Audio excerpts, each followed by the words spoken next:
네, 이번에는 열매에 대해서 이야기해 보려고 해요. 자, 실험 관찰도 같이 준비해야겠죠? 실험 관찰 40쪽, 그리고 과학책은 86, 87쪽을 준비할게요.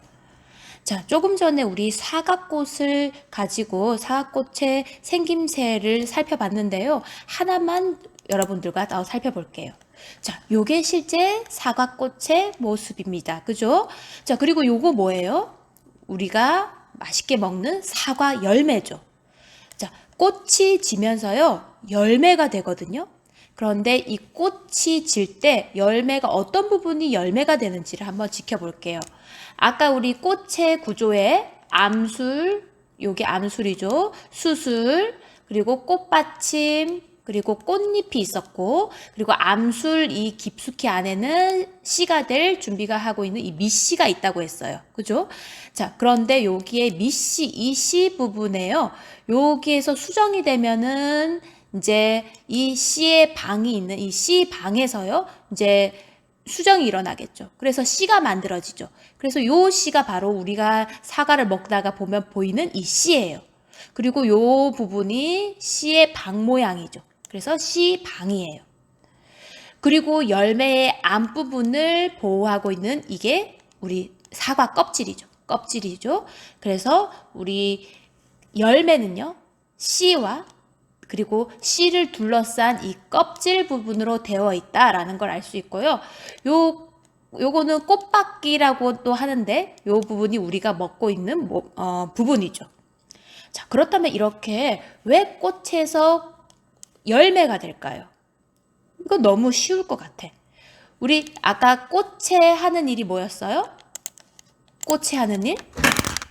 정리해 볼게요. 꽃이 하는 일은요, 한마디로 말하면 뭘 만들어요? 씨를 만들어요. 그쵸? 자, 그렇다면 열매가 하는 일은 뭘까요? 이 씨를 만들었어요. 씨를 만들었으면 이제 뿌려야겠죠. 그래야지 번식할 수 있겠죠. 그래서 이 열매의 역할은 그렇죠. 익은 씨를 멀리 퍼뜨리는 역할을 하죠. 퍼뜨리는 일을 하죠. 를 한다. 그래서 씨를 퍼뜨리는 역할을 한다라는 걸 알 수 있습니다. 그렇다면 좀 더 자세하게 우리 열매 이야기를 해보도록 할게요. 자, 시작 퀴즈 한번 볼게요. 시작 퀴즈 너무 쉽죠? 강낭콩과 수박 열매 속에 있는 이것들이 무엇이에요? 한 글자로 표현하면 그렇죠. 씨죠. 씨. 그죠? 네. 그래서 식물의 열매 속에는요, 대부분 이렇게 씨가 들어있어요. 선생님, 수박 중에서 씨 없는 수박 있잖아요. 그렇죠. 씨 없는 수박도 있고 씨 없는 또 다른 과일이나 식물들이 있는데요. 그거는 그냥 원래부터 씨가 없는 것이 아니라 우리가 변형시킨 거죠. 그래서 그것과 관련되는 건 다음 시간에 또 이야기 나눠볼 겁니다. 자, 어쨌든 이렇게 씨가 들어있다라는 걸 알 수 있어요. 자, 사과 열매가 자라는 과정 잠시 영상으로 한번 확인해 볼게요. 곤충이 옮긴 꽃가루로 꽃가루 바지가 이뤄집니다. 꽃가루 바지가 된 암술 속에서 씨가 생겨 자랍니다. 씨가 자라는 동안 씨를 싸고 있는 암술이나 꽃받침 등이 함께 자라서 열매가 됩니다. 열매가 완전히 자라면 크고 둥근 모양이 됩니다. 네, 이게 이제 사과 열매가 자라는 과정이죠. 이렇게 암술과 수술해서 무엇이 이루어진다? 수분, 꽃가루 바지가 이루어져서 그래서 여기에 있는 씨가 자라서 이렇게 열매로 꽃잎은 어떻게 돼요? 꽃잎은 지죠. 꽃잎은 사라지고 이렇게 열매가 완성됩니다. 그래서 씨와 껍질로 구성되어 있는 것이 열매다라는 겁니다. 그런데 사과는 이런 모양인데 다른 열매는 어떤 모습일지 또 궁금하죠? 잠시 영상으로 또 보도록 하겠습니다. 여러 가지 열매 봅시다. 열매가 자라는 과정을 살펴봅시다.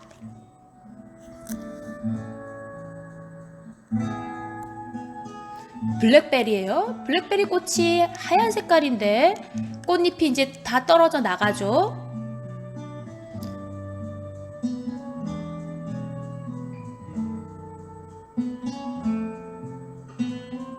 그리고 이 푸른 부분이 시간이 지날수록 붉게 변하고 그리고 또 시간이 지나니까 이렇게 블랙, 검정색으로 변하죠. 자, 얘는 오이예요. 얘 오이꽃이죠. 자, 오이꽃이 이렇게 핍니다. 그래서 수분이 일어나겠죠. 그리고 나서 떨어지고 오이가 생기고요. 호박도 호박꽃이 지면서 호박 열매가 이렇게 생겨나죠.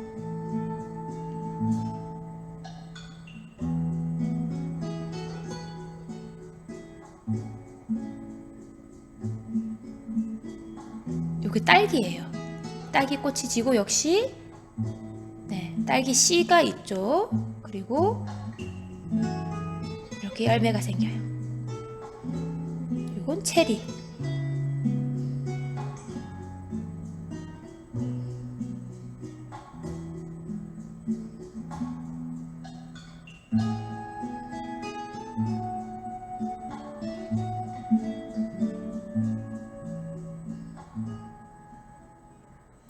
자, 이렇게 꽃이 지고 꽃가루 바지가 꽃이 피고 꽃가루 바지가 이루어지고 나서는 암술에서 씨가 만들어지죠. 그리고 그 씨를 싸고 있던 암술과 꽃바퀴 등이 함께 자라서 이렇게 열매가 됩니다.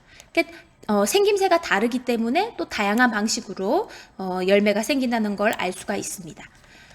자, 우리 이제 여기 한번 봅시다. 꽃가루 바지가 된 암술 속에서는 씨가 생겨서 자라죠.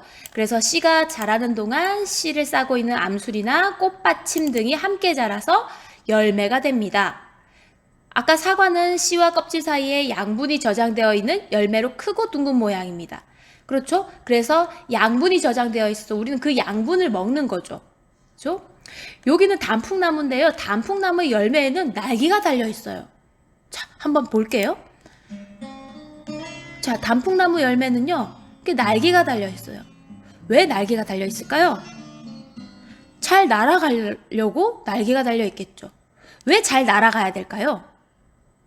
잘 날아가야지 씨를 먼 곳까지 퍼뜨릴 수가 있겠죠. 그렇죠? 결국은 열매에 하는 일이 뭐예요? 씨를 퍼뜨리는 일이에요. 그러면 최대한 씨를 많이 퍼뜨리기 위해서 멀리 날아가기 위해서 이렇게 단풍나무 같은 경우에는 날개가 달려 있는 거고, 사과 같은 경우는 어때요? 맛있는 양분을 가득한 이 사과를 누가 먹어요? 동물들이 먹죠. 이 동물이 먹어서 어딘가에 배설을 하게 되겠죠. 그럼 그 배설을 멀리 가서 배설을 하면 그만큼 씨가 멀리 퍼지게 되겠죠.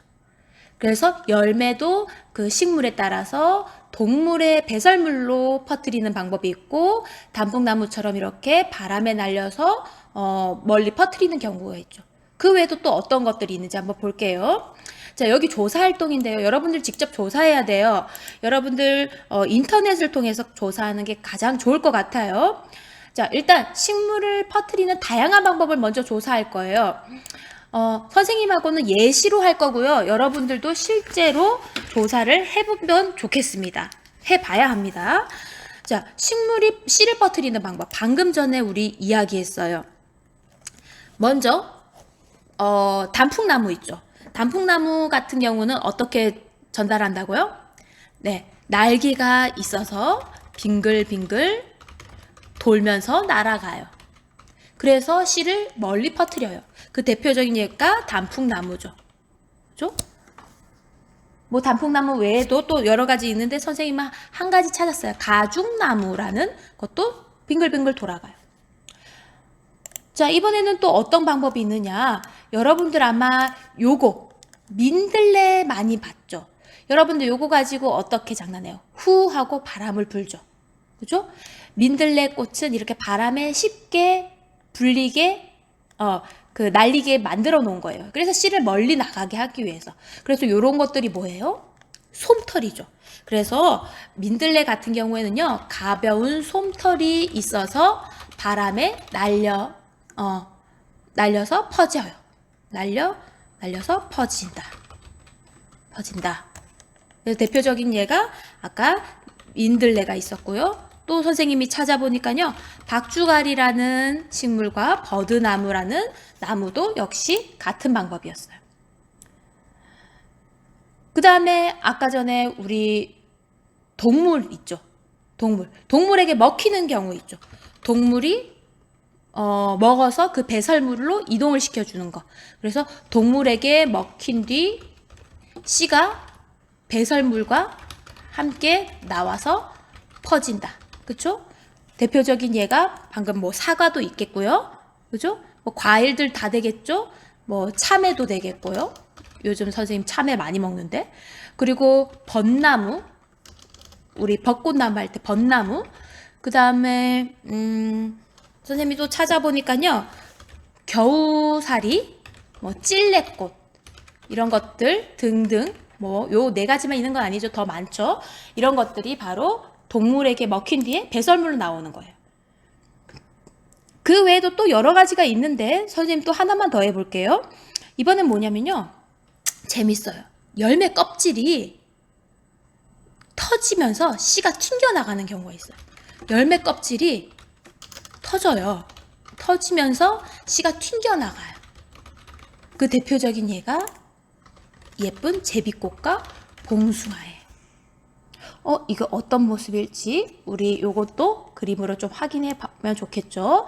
자, 선생님은 이렇게 조사했고 여러분들도 마찬가지로 인터넷을 통해서 다양한 식물의 이름과 씨를 퍼뜨리는 방법 요 네 가지 외에도 또 어떤 것들이 있을 수 있는지 여러분 찾아보면 좋아요.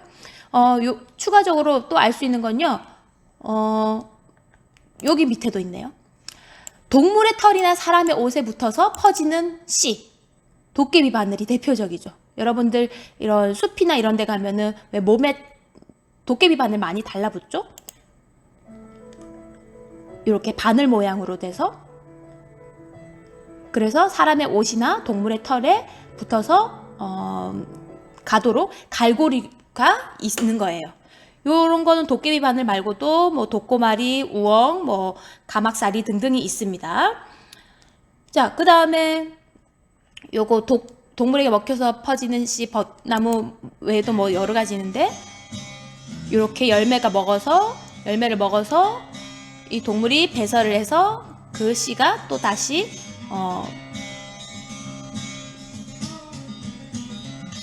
이렇게 땅에 묻혀서 자라날 수 있겠죠. 민들레 우리 또 잘 알고 있죠. 네. 이렇게 바람에 날려서 퍼지는 씨도 있습니다. 요 세 가지 말고도 아까 기록한 것들도 있고요. 또 추가적으로는요. 연꽃이나 코코야자 같은 거는요. 물에 떠서 이동을 해요. 네. 그리고 동물이 땅에 저장한 뒤에 찾지 못한 것이 싹이 트게 되는 대표적인 게 잣나무, 상수리나무 이런 거거든요. 그래서 이런 것들이 다양한 방식으로 정말 식물들이 씨를 퍼뜨리고 있다는 걸 알 수 있어요. 더 생각해 볼까요는 여러분들 우리 생활 속에서 굉장히 도움이 되는 것들이에요. 예를 들어서 아까 전에 동물의 털이나 사람의 옷에 붙어서 잘 안 떨어지게 갈고리 형태가 되어 있죠. 이 도깨비 바늘을 참고해서 만든 것이 우리가 잘 알고 있는 찍찍이 테이프. 부직포집에 찍찍이 있죠. 그거에 도깨비 바늘을 응용한 거예요. 그런 것처럼 여러분들도요. 이거는 실험관찰 40쪽에 나와 있죠. 더 생각해 볼까요? 그래서 이 방법들을 이용해서 예를 들어서 아까 전에 뭐 동물의 몸속에서 배설물과 함께 밖으로 나오도록 하는 그런 것들이 있죠. 그럼 그걸 이용해서 어떤 발명을 해볼 수 있을까? 그래서 식물 이름을 먼저 정하고요. 응용할 특징을 생각한 다음에 발명품을 한번 정해보세요. 그래서 요거는 각자 생각하는 시간을 갖도록 할게요. 마지막으로 마무리 퀴즈 한번 풀어보겠습니다. 자, 마무리 퀴즈. 보기에서 설명하는 건 무엇일까요? 무엇은 어린 씨를 보호하고 씨가 익으면 멀리 퍼뜨리는 역할을 한다. 뭐예요? 너무 쉽죠? 지금 배운 열매가 되겠죠? 네, 열매의 제일 중요한 역할을 이야기했습니다. 씨를 보호하고 씨가 익으면 멀리 퍼뜨리는 역할을 하는 게 열매다. 자, 두 번째요. 씨를 퍼뜨리는 방법을 연결해 보래요. 자, 일단 제일 쉬운 거부터 해보자. 뭐예요? 민들레 이건 어떻게 해요? 네, 솜털이 있어서 바람에 날려서 퍼져요. 이 두 가지는 좀 헷갈려요. 요게 바로 제비꽃이에요. 아까 제비꽃은 어떻게 된댔어요? 신기하게도 껍질이 이렇게 터지면서 씨가 튕겨나가요. 그래서 기억이 됩니다. 이 꽃은요? 네, 이게 바로 단풍나무죠. 단풍나무는 날개가 있어서 빙글빙글 돌면서 날아가게 되겠죠. 네. 아이고, 꺼져버렸네요. 자, 꺼진 김에 오늘은 여기까지 마무리를 하겠습니다. 수고하셨습니다.